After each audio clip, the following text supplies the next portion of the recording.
Yeah, silence makes me nervous. So, um, good evening. Thanks for coming. My name is Jamie Houle. I'm the director of the University of New Hampshire Stormwater Center, and I'm here with Loiselle, and we're proud to give you a sneak peek at the new updated stormwater manual, which has the latest and greatest science-based guidance for how to advance regulations and performance requirements around stormwater management devices.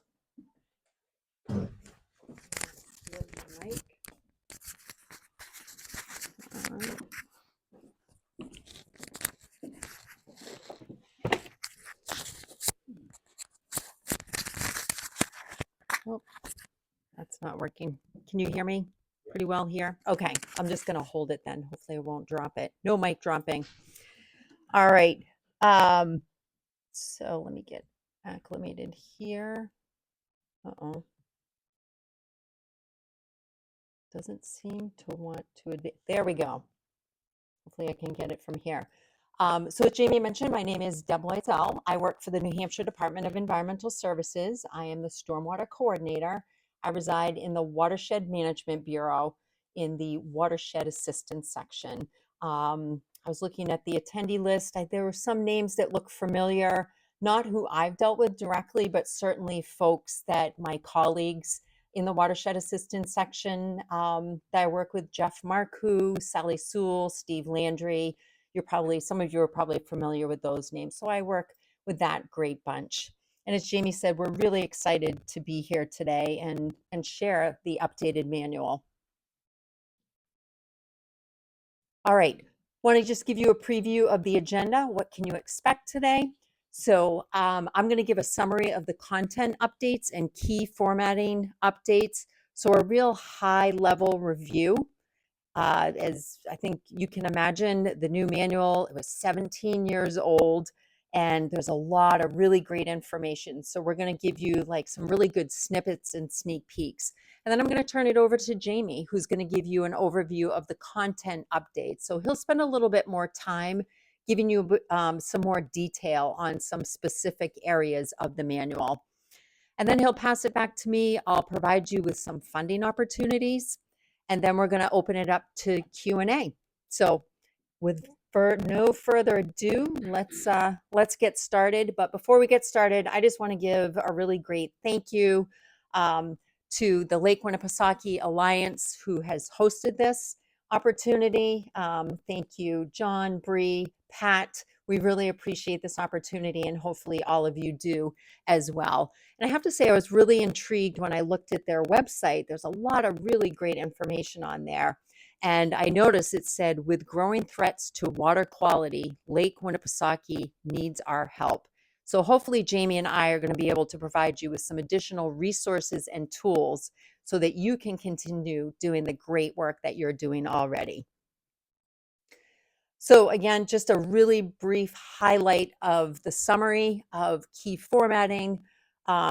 We're really grateful for the funding, because without this funding, we would not have been able to update this very archaic manual from 2008. So many thanks go to the Clean Water Act grant through EPA, and also the New Hampshire Clean Water State Revolving Fund. All right, so let's talk about some of the key updates. And this is something that Jamie and I get a lot of questions on. A lot of people contacted us when this manual, the updated manual, originally came out, and they were like, so this is a mandatory regulatory document, right? And we were like, no, this is a guidance document. Similar to what the 2008 original stormwater manual was, this too is a guidance document.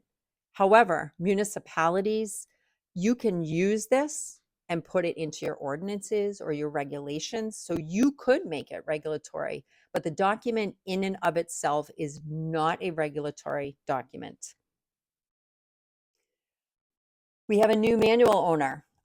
Jamie Houle, on behalf of the UNH Stormwater Center, now owns this manual. It is on their website. We will give you that link numerous times throughout here. So the previous owner was New Hampshire DES, but we have now passed that ownership to the Stormwater Center.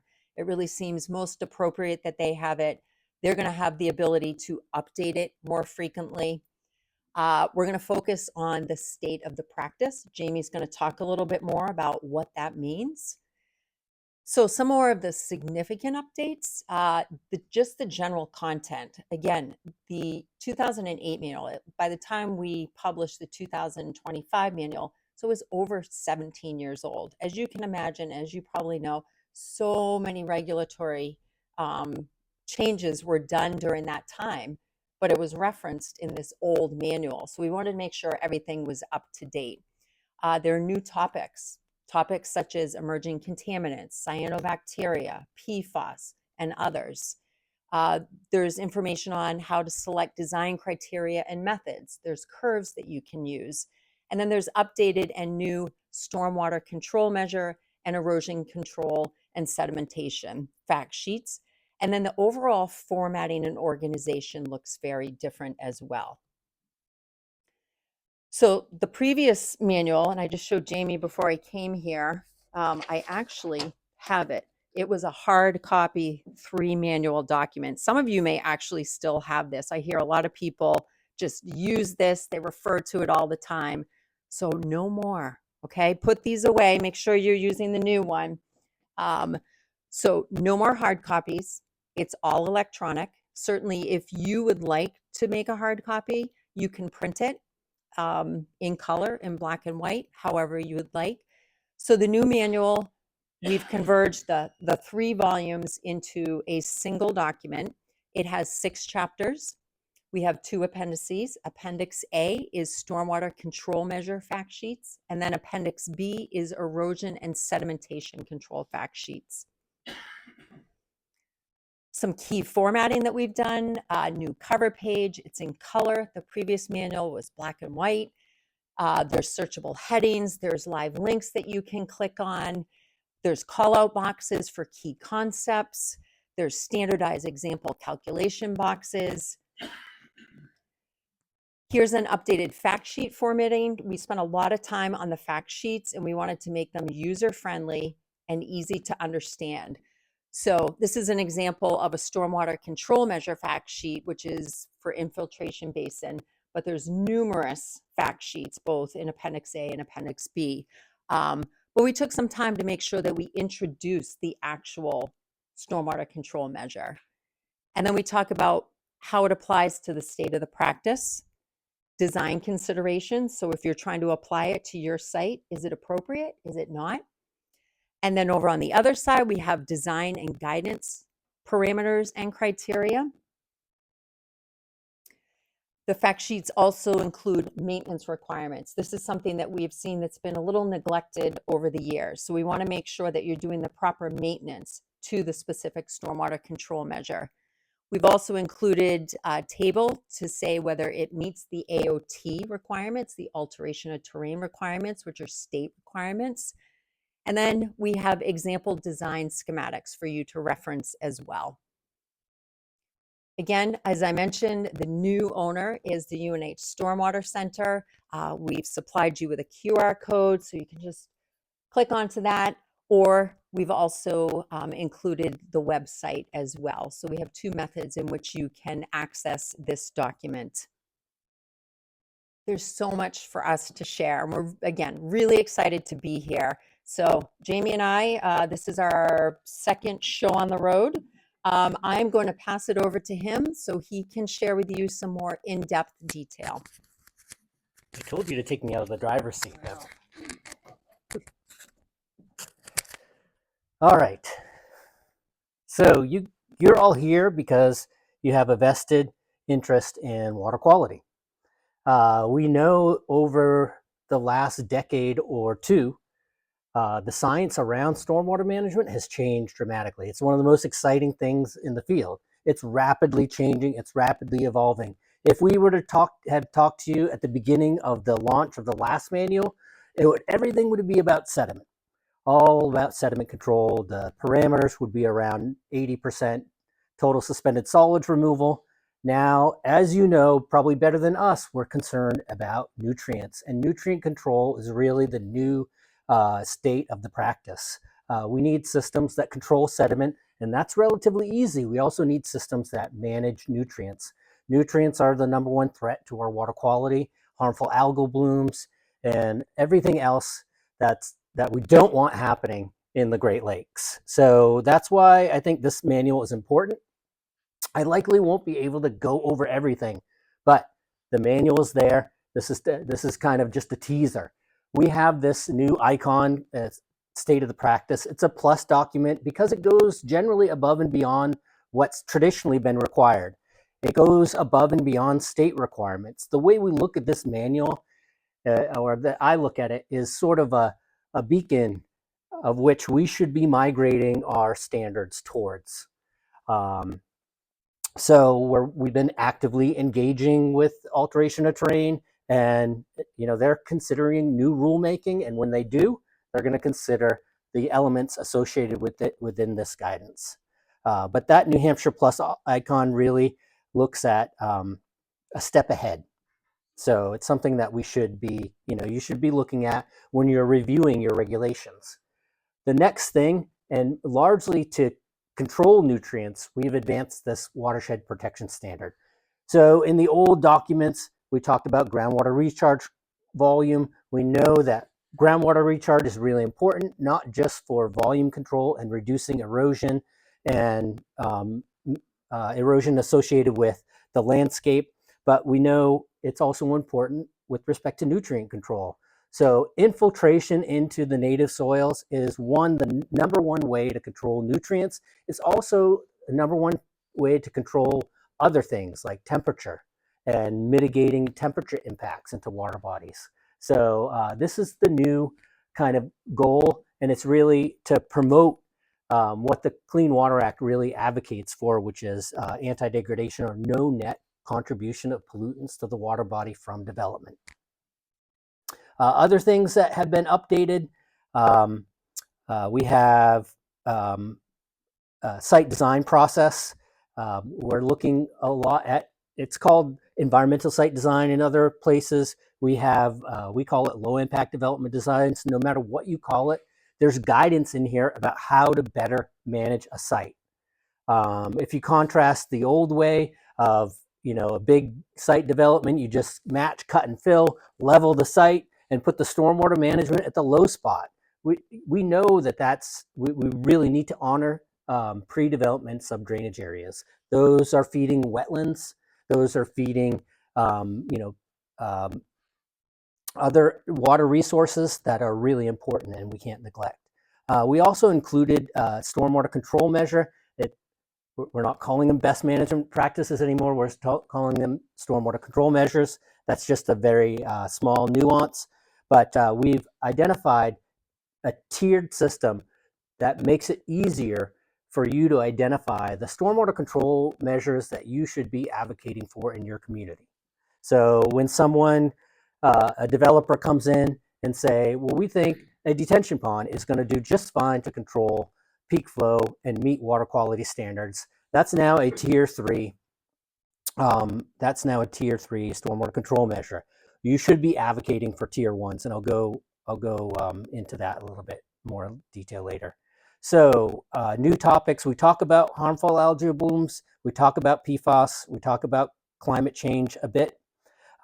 We talk about things like asset management, inspection, illicit detection and elimination, and other things like non-structural things like green snow pro as a way to limit chlorides that are impacting fresh water bodies.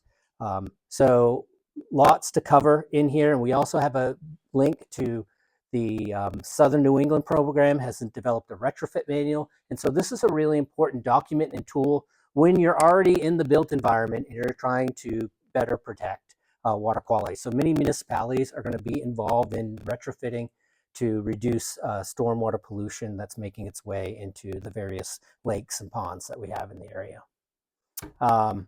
As far as climate change, we've now moved from TP40, technical paper 40, which was basically they stopped putting data into that in the 1950s, and we've moved to Atlas 14, which is a NOAA product, a National Oceanographic and Atmospheric Administration. that has up-to-date climate information. So all the probabilities have been updated in Atlas 14 to the current day. So this is what we're asking to take precipitation frequencies from. Next is kind of like the design strategy. Step one is always site design, and we emphasize the importance of site design. I think it was referenced in the other manual. It's very, very hard to regulate. So this is something that it's really, the onus is really on the planning board or the conservation commission to be stewards of this. And what I mean by site design, it's emphasizing that your post-development goals with respect to any project is to meet the pre-development water quality and hydrology. So we all know that as we change the landscape from forest and fields to parking lots and developments, that transforms the hydrology. More runoff, less infiltration, and more erosion, more pollution making its way to the water body. So our goal is really to use the site design process to mitigate the impacts of that development, honor the pre-development hydrology, and that's the best foot forward. The next, we rely on structural controls to manage that excess generation of runoff from the development, because there's no way through site design alone, well, I say no way, but for major developments. For households, it's likely that you could use just disconnection to meet and strategic site design criteria to meet that pre-development hydrology. But for most larger developments, larger subdivisions, larger commercial developments, this is going to be a stepwise process. Step two would be the watershed protection standard.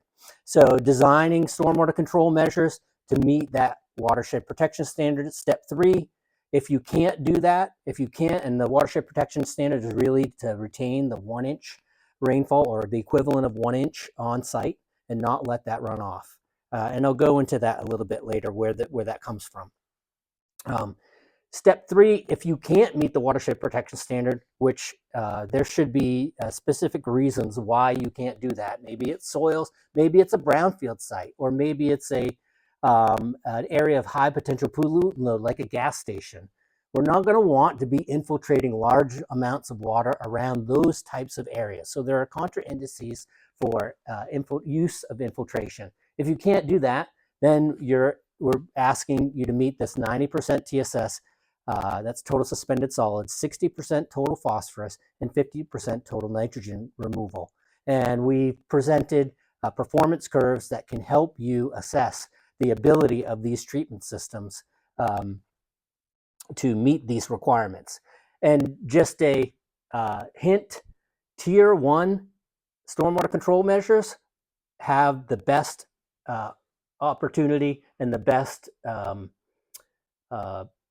prospect of meeting these requirements. Tier 2 would be less so, and we'll go over that a little bit more. There's also, we're not getting rid of peak flow rate, but this can be dramatically reduced if, again, you're honoring pre-development drainage areas and you're using these smaller controls more strategically throughout the landscape. So let's get into environmental site design, factors to consider. Again, this is all stuff that was covered. We're just emphasizing it more in this manual. Resource conservation, that's your best bet, right? Wetland setbacks, we don't want to be developing in the wetland. Minimization of impervious cover to the extent that you can. So instead of having maybe minimum parking lot sizes, maybe maximum parking lot sizes. Things that can, strategies that can reduce the amount of impervious cover. And let's not spare words here. Impervious cover is really what we're after from a mitigation perspective. That's what we're trying to control. That's what's transforming the hydrograph. So strategic timing, that's all associated with matching the pre-development hydrology. And again, the manual goes into this in much greater detail. And then looking at pollution prevention, looking at non-structural stuff, like street sweeping and cleaning of catch basins in order to prevent some of that pollution from mobilizing in the first place. So here's a typical site design. You can see, been color coded for just ease. So when we talk about a site design and trying to develop this, we see things like this, like wetlands that we want to stay away from. We want setbacks. We see areas of good hydrologic soils, A soils and woods over here that are adjacent to wetland areas. These are areas that, one, we either want to manage setbacks to, or utilize these areas, at least in the uplands, for infiltration, honoring, again, the setbacks and not trying to impact the wetlands. You have areas of ledge, which we typically stay away from with respect to infiltration. And then what you see here is you see these arrows indicate the pre-development drainage areas. And the pre-development drainage areas, there's about roughly 3 in this site at least. Conventionally, what we've seen, historically what we see, the number one issue with plans is a developer comes in and they want to, again, develop this whole site. So they'll match cut and fill, and they'll locate their stormwater management system around this identified outfall location or a low spot on site. So if you tilt this whole entire development towards that culvert, one, you're sending more water to that culvert, which is probably undersized. It was probably sized with TP40, and it was probably sized for the 10-year event. So you're threatening or challenging probably something that's already at capacity that can cause flooding. And then you're potentially robbing these wetland areas of that water that's sustaining those areas, managing habitat and things like that. So we want to honor these pre-development drainage areas to the extent that we can, conserving resources like wetlands, identifying good soils for infiltration style systems, and then minimizing or managing that cut and fill so that we're honoring those pre-development sub-drainage areas. Very, very important, very hard to do. It's hard to regulate, but it's one of the, again, most primary things that we find wrong with many designs. So now we go into step 2. Step 2 is really that watershed protection standard. So it's a retention standard based on the soils on site to retain what would be the equivalent of 1 inch of rain. On A soils or really good soils, that's going to be less than 1 inch. On C or D soils, it's going to be more. And so what that means is more retention, more storage on site, and more pathways to get that water back into the ground. That is your best approach at managing and minimizing the nutrient flows off-site. Interestingly, we are in 2025. We're using advanced models, and we're kind of advancing the state of the practice through the modeling tools that we have. And we've provided worksheets that allow you to do this. So we know that when we approach engineers with this, they say, retain the 1 inch on site. That's impossible. Well, they're thinking of how we conventionally did this with the NRCS things, like the curve, using the curve number method. Again, I apologize if I'm using some acronyms that you're not familiar with.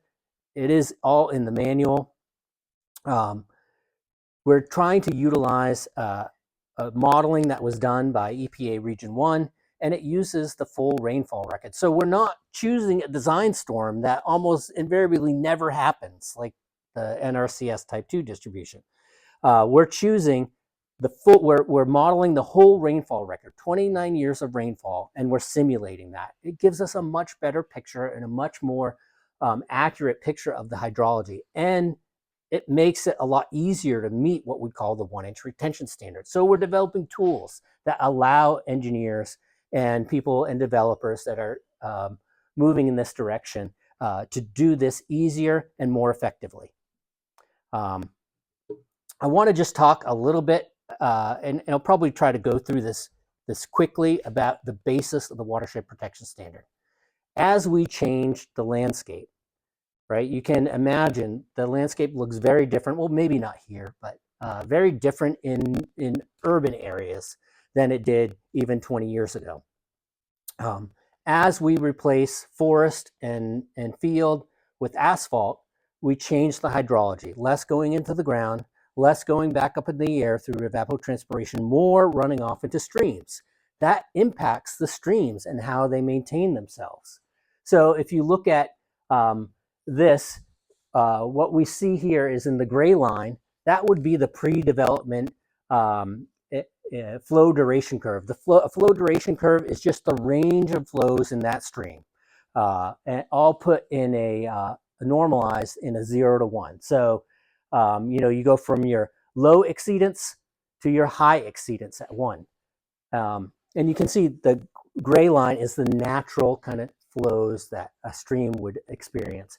As we develop and as we change the land use, more impervious surface, less infiltration, we actually change that flow duration in the streams. And this is important not only from a nutrient control perspective, but the habitat that lives within the stream. What we see is these areas of eco-surplus. This would be more water in the stream than usual. Why is that a threat? Well, that is what's shaping the stream. It's eroding the stream. It's redefining the geomorphology, which is a big word for just the shape and what that stream looks like. As that stream erodes and tries to respond to these eco-surpluses, more water, it is taking with it sediment that carries nutrients and is going into the water that you're trying to protect. So the best thing that we can do is try to manage those surpluses, get those back into the ground, and they eventually come back to the stream as cool base flow, which again helps sustain trout and other fish species that need cool water, that are threatened by elevated temperature water. The other thing we see here is what we call an eco deficit. So there's extended periods of drought. As the water goes off more quickly, it runs off. It makes it to the water body more quickly. In a natural stream context, water goes into the ground and it flows in the shallow subsurface as base flow. And that's what feeds and sustains the life-supporting flows in the stream. So eco deficit in this case is bad and likely bad for the aquatic habitat that live in the stream. And so we can manage this largely through that watershed protection standard. So I think I want to go to this graph right here.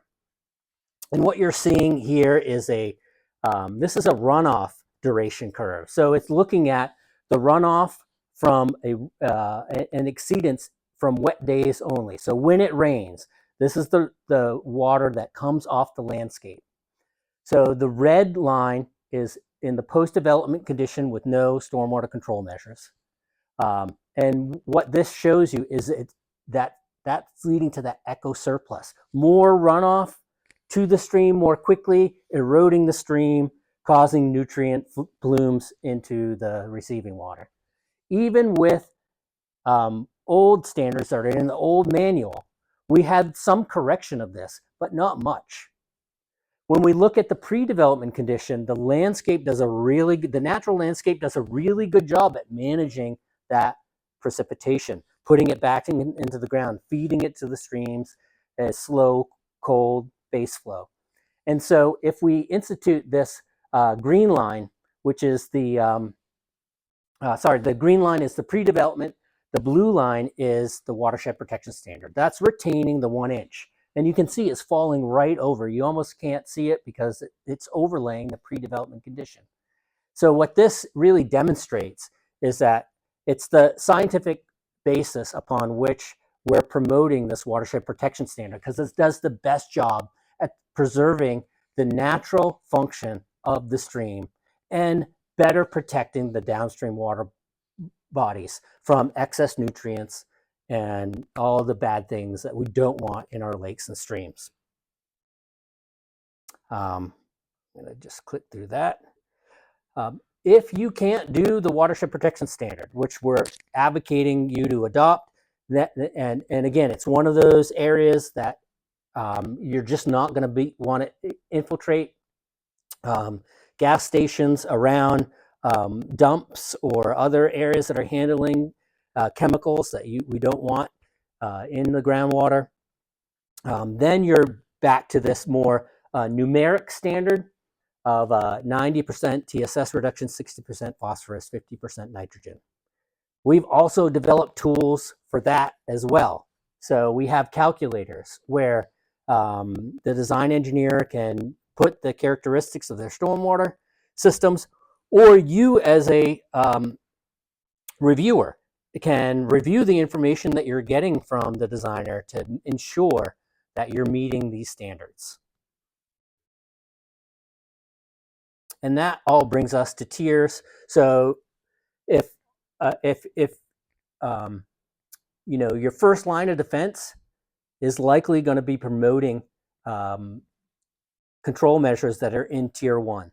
Tier 1 are stormwater control measures that can typically design to meet all of the standards that I talked about, the watershed protection standard. They can meet the water quality performance, the 90, 60, 50. Tier 2 controls can typically provide some moderate level of pollutant reduction, but might not be able to meet all those requirements. So if someone's promoting a tier 2, it's possible that they're addressing one of the numerous things that we really want to control. These things might need to be enhanced in order to get better protection for the downstream water bodies. And then, of course, we have tier 3 that typically provide the lowest level of pollutant reduction. And tier 3, not that they're unsuitable, but they are maybe more suitable for moving water from an area of imperviousness to your primary treatment system. These would be things like swales, or maybe you need a detention pond to control the peak flow, but that's not your primary water quality treatment. So again, it can't really go into all this. This is in the manual, but suffice it to say, you should be advocating for tier 1 treatment systems, and you should be questioning when people are giving you less than tier 1 systems as to their appropriateness to manage the stormwater and ability to meet all these other requirements.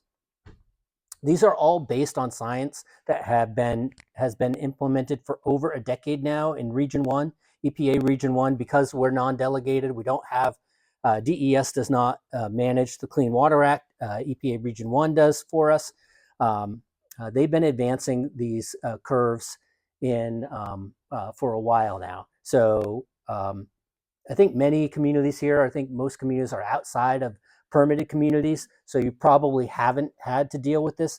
These are really beautiful curves that allow you to predict the type of performance that you should anticipate from a given system. And so again, if you need more information on these are all explained in greater detail in the manual. But this is all based on lots of science. So other requirements, like I said, we're still controlling the peak flow. We haven't changed the peak flow rate, but I think a lot of the size of these structures can be reduced by all these other measures that we talked about. The last thing I think I'll talk about is we are putting this in a model standard. We just completed the final first draft today, and it'll be posted on our website right where the stormwater manual is. And what this draft will do is provide regulatory language. If you wanted to update your standards, you can cut and paste this language into your site plan review regulations so that developers can have better guidance as to what it is that you want to see advance for stormwater control. Yeah, the fact sheets, Deb talked a little bit about this. I'm most proud of our graphics. So if you leaf through the old manual in volume 2, these graphics, I mean, I guess they're not horrendous, especially for the time. But I mean, so there's a graphic of a stormwater control measure, kind of like a CAD rendering of something that is really hard to understand. We've adopted now more of a typical rendering of what these systems look like. In this case, it's the cross section. And so I'm really proud. We have to fight hard to get that updated, but I'm really proud that you won't see anything. And again, all those old graphics that were in volume 2, they all came from the Maryland manual that was developed in the 1980s by Center for Watershed Protection. So there's so many inaccuracies in those, and we're really happy to advance graphics that depict these systems more accurately and have been updated. The last thing is Appendix B, which is erosion and sediment control. I think if you ask me, I wish we had more time to address erosion and sediment control. Deb and I have already agreed that this is where we're going to dig into in 2 years. Our plan is to update this every 2 years so it doesn't get stagnant.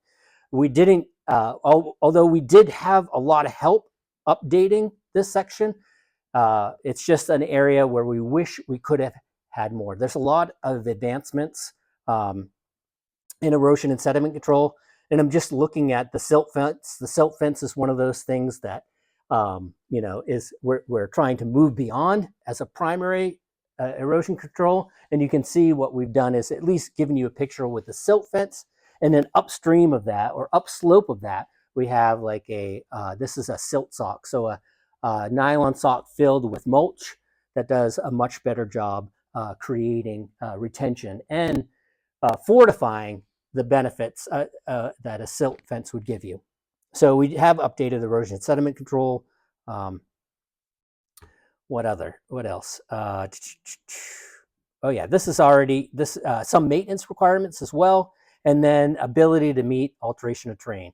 So like I said, there's always been, even in the old volumes, kind of some discrepancy or some differences between what AOT and those guidance, alteration of terrain program, requires and what the guidance of the day is.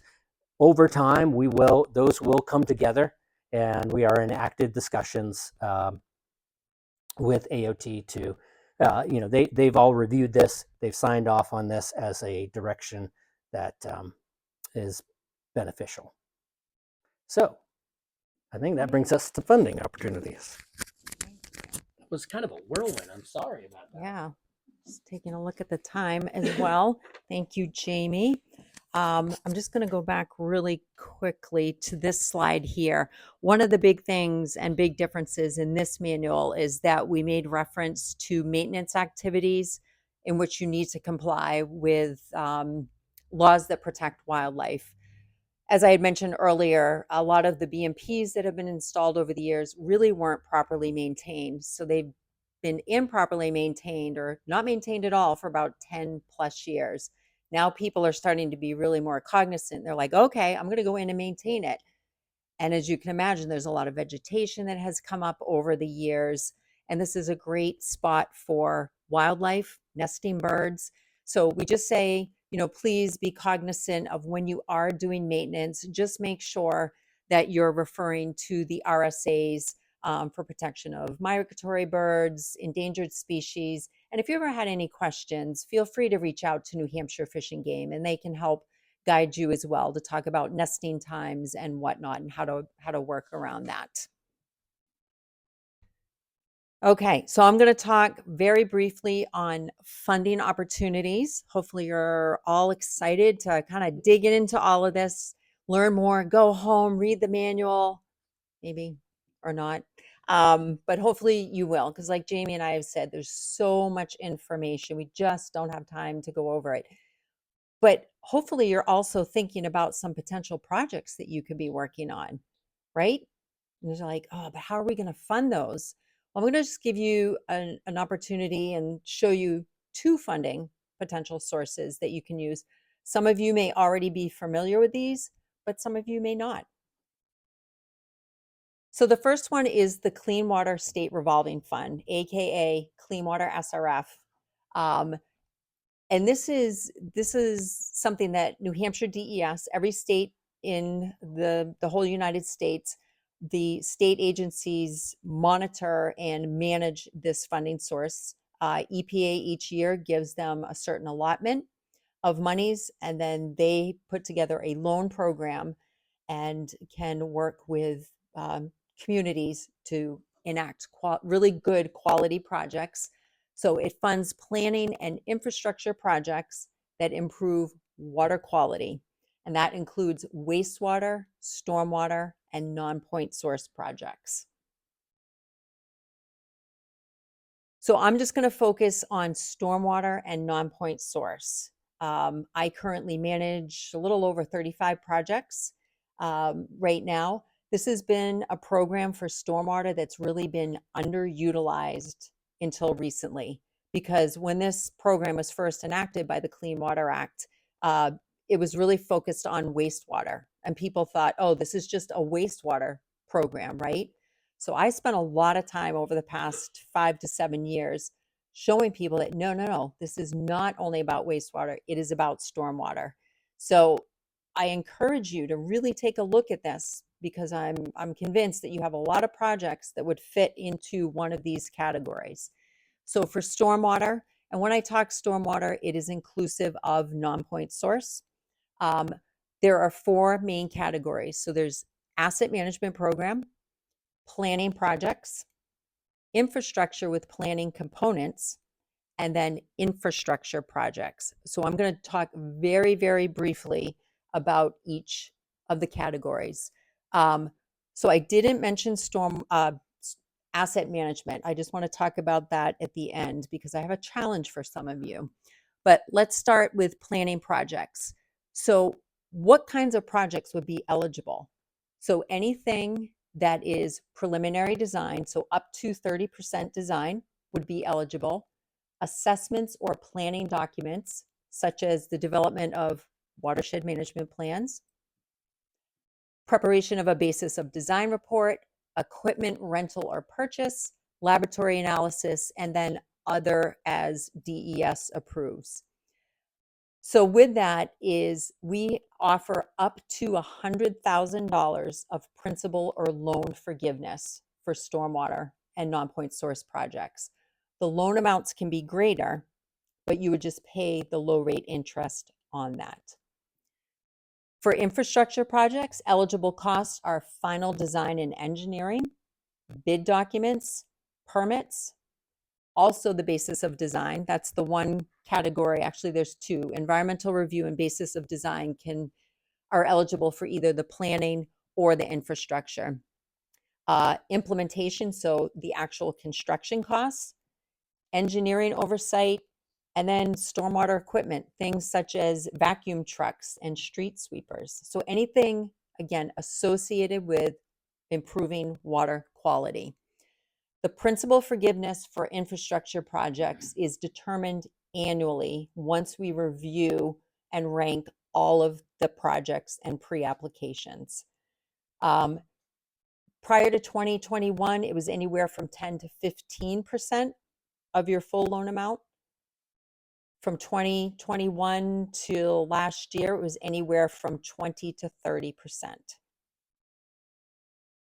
And then, as I mentioned, we have the infrastructure with planning components. So typically, this is the category that you would want to choose if you've done your preliminary design and you want to advance to final design, but you're not quite yet ready for construction. So this is a really good step in between for there. And we encourage people, and I work with folks to try to capitalize on the most principal forgiveness that you can receive. So for more information, you can contact me. I'm also going to give you the website that you can go to. Here is the website right here. If you click right here, and just some general information. So the annual solicitation is usually announced on or around March. We are currently in the 2025 solicitation right now, and pre-applications are due tomorrow. So they start, but I always say to people, it's never too early to plan. I start working with people, brainstorming, trying to develop a project a year in advance. So I'd be happy to start working with you now to talk about a solicitation, a pre-application for next year. We annually offer a water infrastructure webinar series, which is really great. It's typically a week long, it's virtual. We talk about the various categories, stormwater, wastewater. We talk about the authority to borrow and a lot of variety of information. It's also an opportunity for our drinking water state revolving fund to give you some information as well. Pre-applications, as I mentioned, they're typically due on or around June 1st. This year they're due June 30th because June 1st falls on the weekend. And then eligible applicants. This is where you might go, oh, but there's always a workaround. So only government entities can receive principal or loan forgiveness. So communities, municipalities, village districts.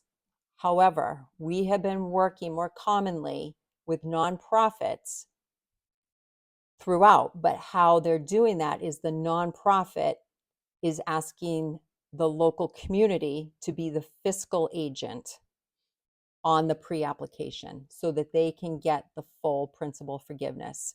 And I've seen a lot of really great working relationships in that sense. All right, before I go to the next funding opportunity, just a little time check. I said I was going to challenge you all. So I took a peek at the attendee list and I saw that there are representatives from Ashland, Tuftonboro, Moultonborough, Sandwich, Center Harbor, Meredith. Hopefully I'm not missing anyone. I want to challenge Ashland, Tuftonboro, Moultonborough, and Sandwich to consider, you have one day to do this, putting in a pre-app to develop a stormwater asset management program. You're eligible for $30,000 grant. It is the easiest $30,000 that you will ever apply for. So if you go on that link, it will show you where the pre-application is. It's all online. I promise you, if not, you can contact me. And I'll come up and buy you a cup of coffee and maybe even a donut. It will take you 10 to 15 minutes to fill it out. Essentially, you fill out your contact information, your mailing address, your email, who the contact person is. It says, is this for an asset management program? You click yes, brief project description. All you have to do is write, to develop a stormwater asset management program in the community of X. Great. Have the authority, somebody from the town, an elected official, to sign. Boom, it goes in. It's that easy. So I'm going to hope that I'm going to see that. And the other thing with the asset management grants is that they're non-competitive. And we've been able to fund every single pre-application that has come in the past 13 years. And I'm really hopeful that that would happen again. The other categories that I talked about, and that's why I'm not encouraging you all to do this in a day, I'm telling you to think about it for next year, is because that is competitive. It's extremely competitive. The past couple of years, we have gotten the highest quality of pre-apps, and it's going to take you some time to really match your criteria to make sure you get the most points that you can.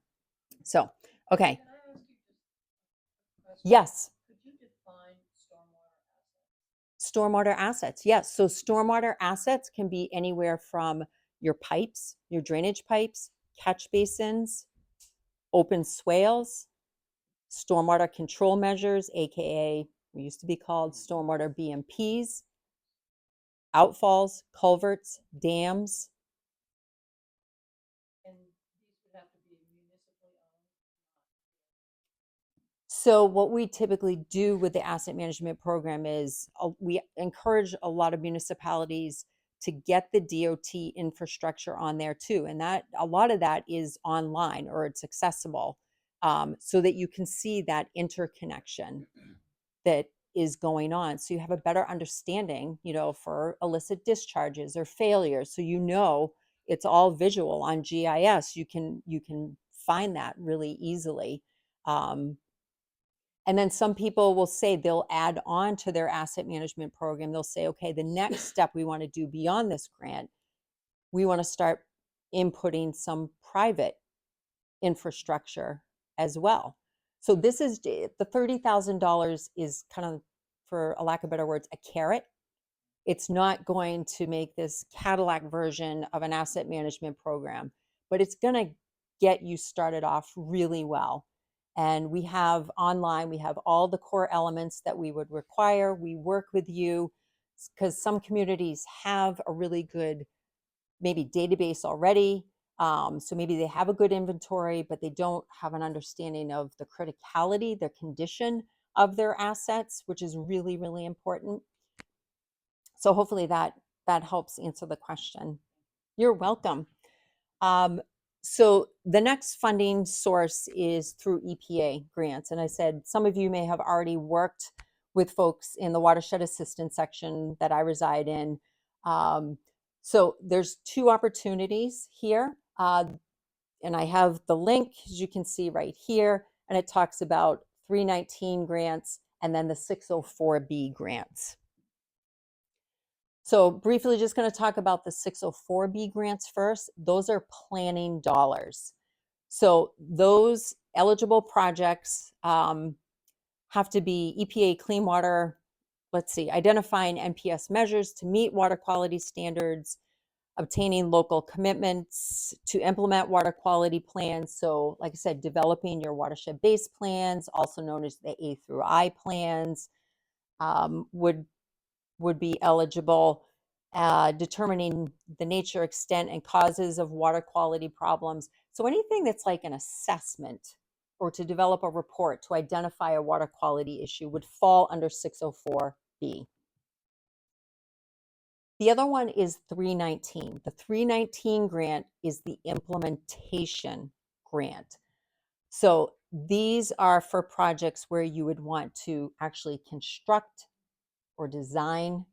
A lot of times these come from the watershed management plans. There's recommendations that are noted to improve your water quality. So you could take one or more of those recommendations and move into a 319.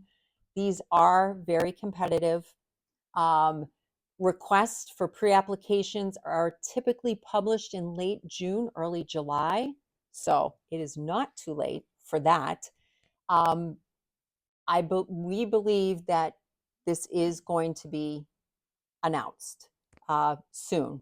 As you all probably realize, there's a lot of uncertainties going on with some of the funding, but so far we understand that we are going to be able to provide this solicitation and offer this. What I would say to you is that really pay attention, go to the website. It has contact names and information that you can inquire for the most up-to-date information. And then who can apply? So this is very different from the Clean Water SRF. So many more entities are eligible for this. So governmental subdivisions and nonprofit organizations, so municipalities, regional planning commissions, nonprofit organizations, county conservation districts, state agencies, watershed associations, lake, pond, or river associations, public water suppliers, and then designated river local advisory. And I do have an important note here. You'll see it in the presentation. What is that? You do have to contact somebody at DES and have a conversation about the project you're looking to propose. So in order for you to determine who your project manager would be in the watershed assistance section, you can go on the website and find out. If not, feel free to contact Andrea Betlick. She can direct you depending on the area that you are located. I believe that you are mostly in the area where Jeff Marcoux is your contact. So just double check that. All right. Jamie has so kindly provided a little bit of a bibliography, some additional resources that we've discussed today. So the SNEP, New England Environmental Retrofit Manual, great resource. There's one on holistic watershed management. The UNH Stormwater Center, which Jamie noted, there's a lot of great information, including this updated stormwater manual. And then MS4 resources, which you're not an MS4 community. Nobody up here is. That's another federal program. It's mostly southern and southeastern portions of the state, but we have really great resources that you can use. Anybody can use those. All right, before we go to Q&A, and I notice we've gone a little bit over, so hopefully many of you can stay an extra few minutes. I need to do a public service announcement because I didn't do it ahead of time. So in about 4 minutes, the doors are going to lock. So we're all here for, I don't know, so like 8 tomorrow morning. I don't know what time they open. No, seriously. So the door over in that corner is going to lock. Should you try to go through it, an alarm's going to go off. So we're going to ask you, please do not do that. If you need to use the restroom, those are right here. You can also use the door that's kind of lit up over here. I think John and Bree will probably stop people before they determine to do that and to help guide you. But my apologies, John and Bree, for not mentioning that as you so kindly asked us to. But I was looking at the time and watching people, so I knew it was going to happen. Look, now we lost someone because she's so scared that she's going to set the alarm off. All right, so now is your time to ask us questions. I do have a microphone, so if people want to wait and get the microphone so that the video can hear, that'd be great. I don't know if we want to turn the lights on. That might be helpful.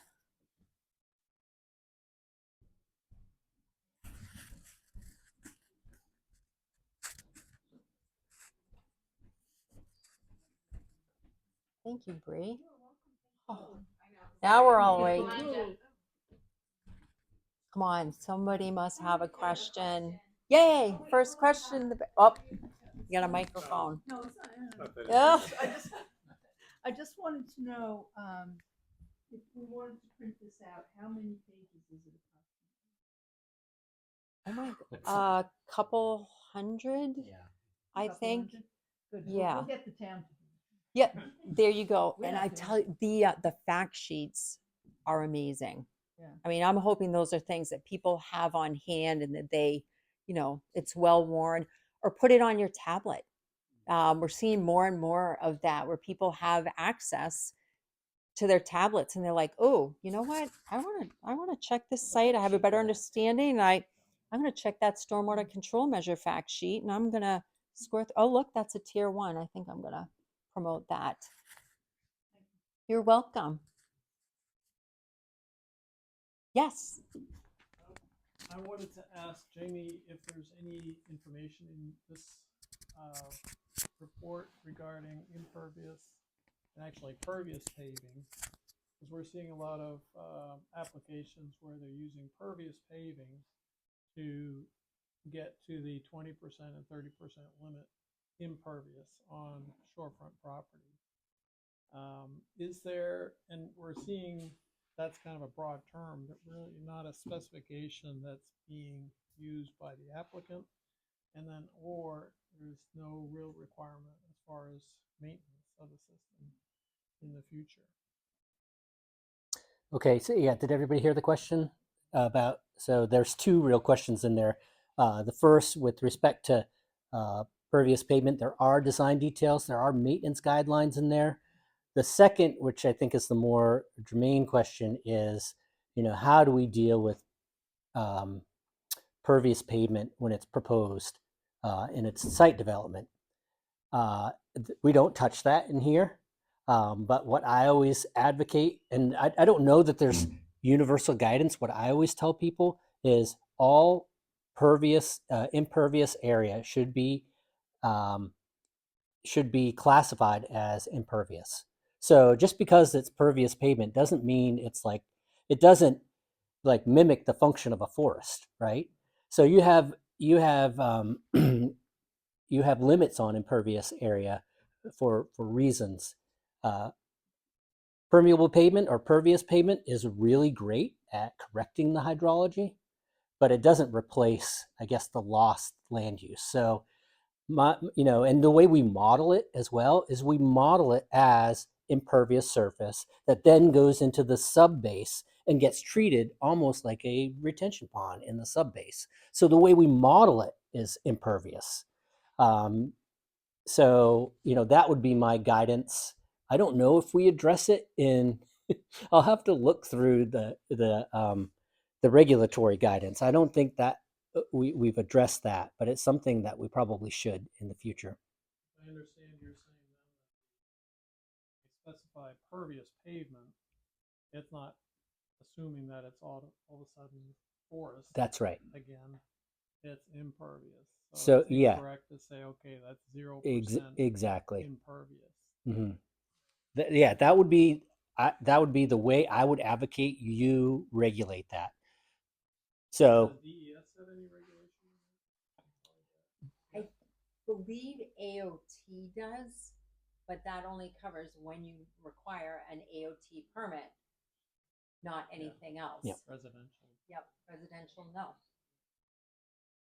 So this would need to be mandated in an ordinance. Yeah. Is that correct? it would have to be in your definitions and adopted in definitions that permeable pavement is classified as, is counted as impervious area. And it should be, because I know one person who vacuums his driveway.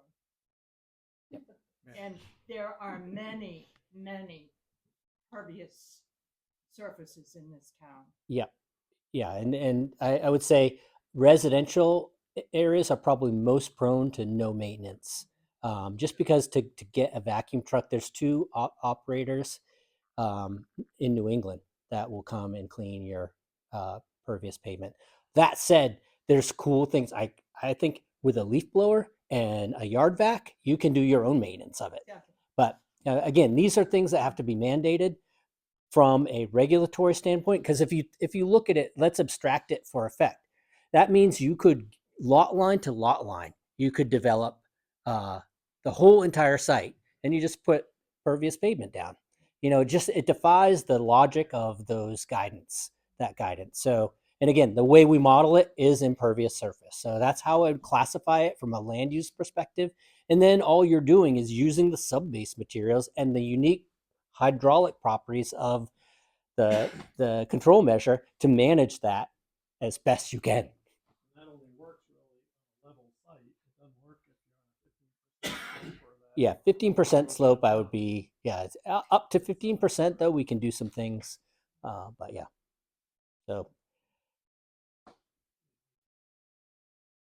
So we can quote you at the next planning board meeting? You can quote me. Yes, I have no problem with that. Thank you. I just had a question, and you might have mentioned it in your presentation, but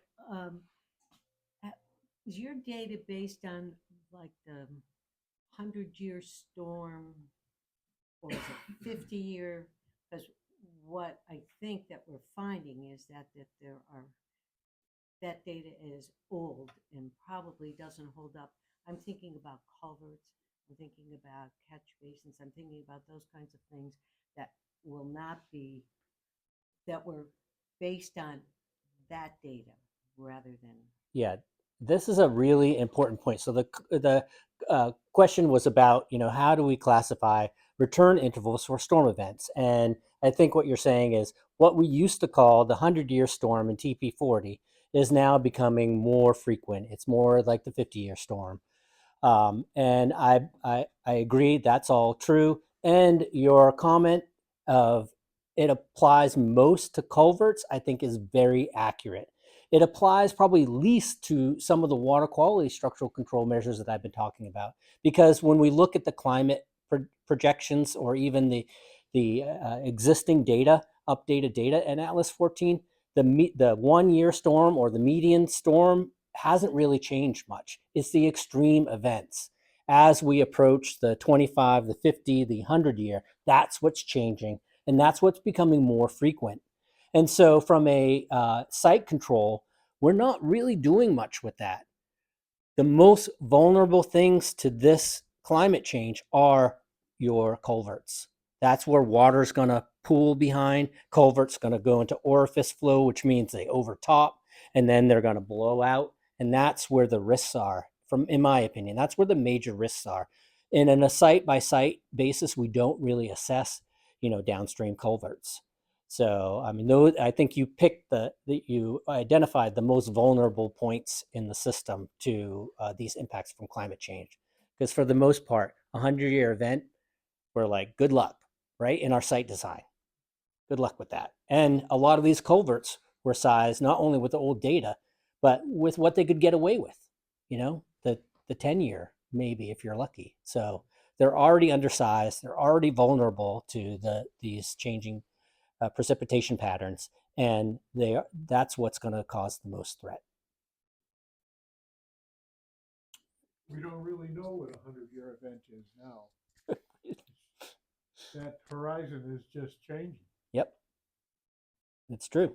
Yeah, I mean, in the last, we have these growing body of statistics. In the last, in the last 5 years, we've had 200-year events. In the last 10 years, we've had 3. In the last 25 years, we'd have 6. So, that's statistically improbable. Even though the probability is the same every year, the fact that these things are gathering up is approaching, it's supporting your statement.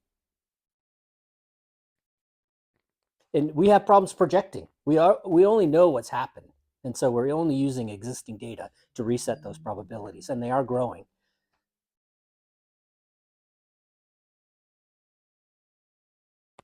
Deb just offered, I counted $120,000. I have a lot of money. Challenge on. Oh, and I forgot, is it somebody from Sandwich? Is there anyone from Sandwich here? So you are actually eligible for stormwater and wastewater asset management. So you could get $60,000. Winner. You check off asset management, stormwater, and wastewater. Do it. We don't know how much longer we'll offer grants for asset management. I'm going to be looking for your pre-apps. Tomorrow. What about Meredith? What did we do? Meredith, You already got one. Mm-hmm. Meredith is in the process. I think they were authorized last year or in 2023 for both the stormwater and wastewater. So congrats. Gold star. Yeah. Yeah, and Center Harbor submitted last year for stormwater asset management, so they're going through the process right now. To get the funds.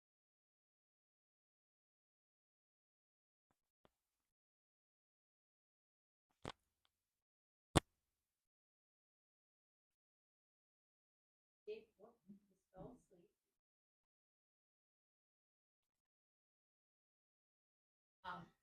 Our contact information is on the slide right at the end. Feel free to reach out to us. Assist you.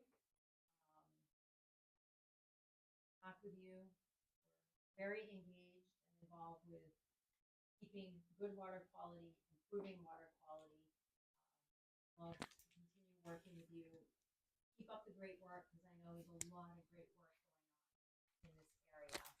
But there's a lot more. Well, we thank you all very much for joining us this evening.